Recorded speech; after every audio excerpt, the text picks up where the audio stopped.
Bienvenue dans cette nouvelle série de vidéos consacrée aux insectes filmés au ralenti. Dernièrement, j'ai remarqué que j'avais accumulé beaucoup d'images d'insectes grâce auxquelles je découvrais des détails de leur anatomie. D'ailleurs, savez-vous que le bourdon a une trompe?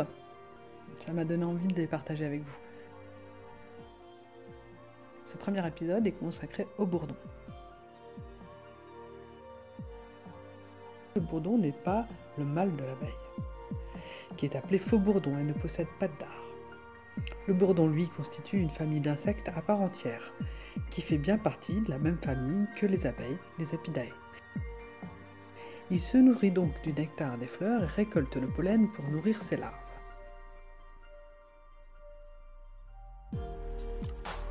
Il a aussi une reine, des ouvrières, des femelles et des mâles.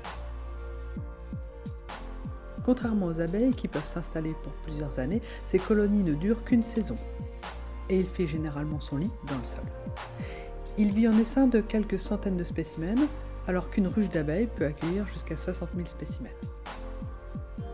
C'est un insecte d'aspect trapu, très velu, généralement noir et jaune. Il mesure entre 6 et 25 mm de long. On peut d'ailleurs s'étonner qu'il arrive à voler malgré la petite taille de ses ailes, au regard de celle de son corps.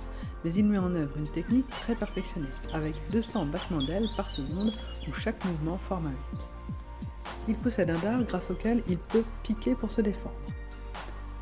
On peut voir sur la photo la longue trompe qui permet au bourdon d'aspirer le nectar des fleurs. Enfin, c'est l'un des plus petits animaux à produire sa chaleur corporelle.